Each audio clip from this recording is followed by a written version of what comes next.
Merci d'être avec nous ce matin sur Radio J. Évidemment, toute l'actualité sur cette antenne est bien dirigée sur la guerre Iran-Israël. Et pour en parler, le point de vue de notre correspondant aux États-Unis à New York, Sébastien Lévy, il est avec nous en direct. Bonjour Sébastien.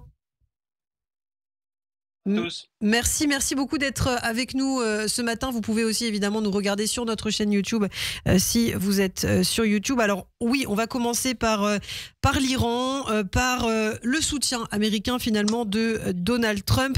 Est-ce qu'on peut en parler de ce soutien? Puisque c'est vrai, comme on le disait avec Pascal, on a eu du mal à le suivre au début. Il a salué les premières frappes, mais en même temps il a dit que c'était encore possible d'avoir des négociations avec la République islamique.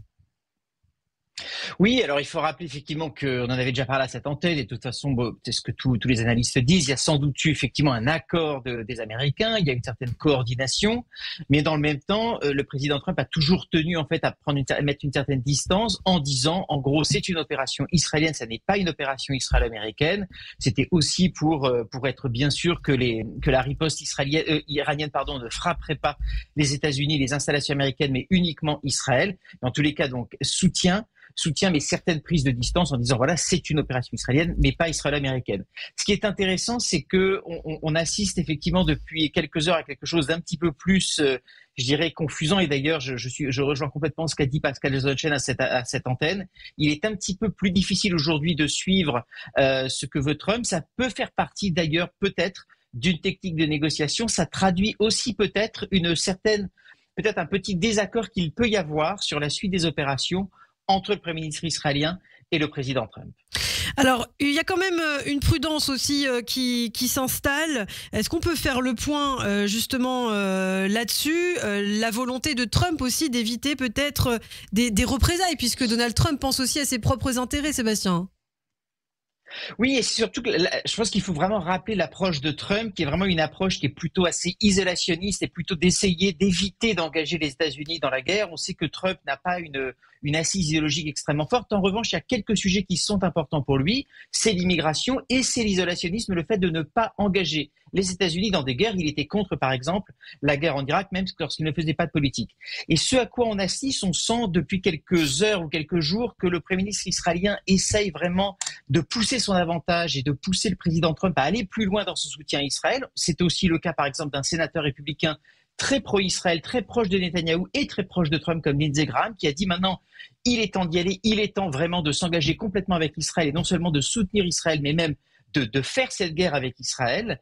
Et on voit que Trump, pour le coup, reste prudent et qu'il est fort possible que Trump, en tout cas il est possible, mais je n'en sais rien, je ne suis pas dans le secret des dieux, mais il est possible que Netanyahou ait convaincu Trump de lui donner son soutien en se disant, voilà, cette opération militaire, cette guerre peut vous permettre, Donald Trump, de faire pression, c'est un moyen de pression sur l'Iran. Et il est possible que cette opération, dans les dernières heures, change un petit peu, avec notamment le Premier ministre israélien qui parle ouvertement d'éliminer Khamenei, qui parle donc d'un changement de régime, qui parle également de s'attaquer à la centrale de Fordo. Pour cela, il a besoin de l'aide américaine. Donc vous avez d'un côté une approche de Netanyahou qui est assez jusqu'au-boutiste, qui veut vraiment aller jusqu'au bout, et de l'autre côté Trump qui voit cette opération comme un moyen de parvenir à ses fins, qui est plutôt un accord. Et je pense que c'est à cette aune qu'il faut comprendre ce qui s'est passé dans les dernières heures, où vous avez eu là aussi un chaud et froid, c'est-à-dire Trump menaçant très très fortement les Iraniens en disant évacuer Téhéran. Dans le même temps, il disait également, écoutez, c'est le moment de signer un deal, et j'en veux pour preuve que dans les dernières heures, parce qu'il faut vraiment suivre, il semble que Trump veuille négocier avec les Iraniens Witkoff et J.D. Vance. Ça n'est pas indifférent que ce soit ces deux hommes-là qu'il envoie négocier avec les Iraniens. C'est plutôt l'aile isolationniste d'un côté qui veulent plutôt un accord, plutôt que Marco Rubio qui, lui, voudrait plutôt une frappe militaire. Donc, on est aujourd'hui dans ce jeu où Trump semble vouloir quelque chose, utiliser cette opération militaire pour parvenir à un accord, alors que le Premier ministre israélien le pousse plutôt à s'engager directement avec lui. Donc on a vraiment deux approches un peu différentes. C'est ce qui se joue en ce moment. Et c'est intéressant aussi de revenir sur la relation en ce moment entre Benjamin Netanyahou et Donald Trump. Donald Trump qui semble avoir été un peu berné, entre guillemets, par Benjamin Netanyahou. C'est ce qu'on a entendu de la part de nos invités ces derniers jours. Qu'est-ce que vous en pensez ? Il est possible, je ne sais pas si c'est berné, mais il est possible que Benjamin Netanyahou ait vendu un scénario de la guerre à Donald Trump pour avoir son soutien, mais qu'il avait peut-être quelque chose en tête. Donc oui, c'est une forme de berner quelqu'un, de l'utiliser. Et c'est d'ailleurs un risque d'ailleurs pour Israël, parce que si Trump se rend compte qu'il est manipulé et qu'on l'amène vers quelque chose dont il n'a pas envie d'être dragged vers faire quelque chose, c'est-à-dire d'être poussé à faire quelque chose malgré lui, c'est quelque chose qui pourrait se retourner contre Benjamin Netanyahou.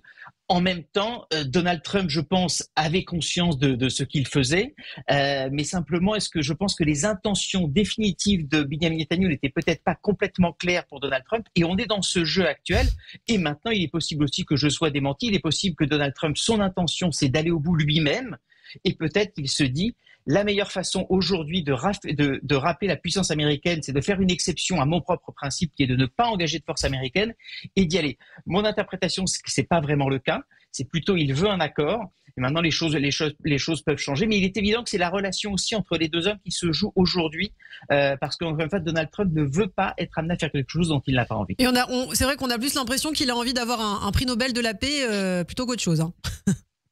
C'est ça. Exactement. Et pour lui, cette opération militaire peut lui permettre de faire pression sur l'Iran. Là aussi, peut-être que c'est une erreur de calcul, parce qu'il n'est pas sûr que les Iraniens veulent vraiment négocier en position de faiblesse. Encore une fois, tout est extrêmement mobile, et il est possible que ce que je vous dis là soit complètement démenti dans les 2 prochaines heures. Il faut être extrêmement prudent en ce moment. Alors, il nous reste quelques minutes pour revenir sur le reste de l'actualité aux États-Unis, et c'est important. Ce sont des millions de personnes qui ont participé à ces manifestations No Kings contre Donald Trump. Est-ce qu'on peut justement rappeler de quoi il s'agit, Sébastien ? Il s'agit, en fait, vous avez eu donc samedi dernier, c'était le 16 juin, c'était à la fois l'anniversaire de Donald Trump et c'était aussi les 250 ans de la création d'une des branches de l'armée. Et donc à cette occasion, Donald Trump a voulu un défilé militaire qui est complètement un peu une anomalie dans l'histoire politique américaine. Vous avez eu quelques défilés militaires, mais plutôt en temps de guerre, pas en temps de paix. Et donc c'est quelque chose qui heurte un peu la sensibilité, je dirais, des gens attachés à la démocratie aux États-Unis. Et donc en opposition, vous avez une immense manifestation, sans doute la manifestation la plus importante dans l'histoire américaine, où vous avez eu des millions de gens essentiellement dans les villes américaines, mais aussi dans des petites villes américaines, pour justement dire nous ne sommes pas une monarchie, donc c'était no kings, pas de roi.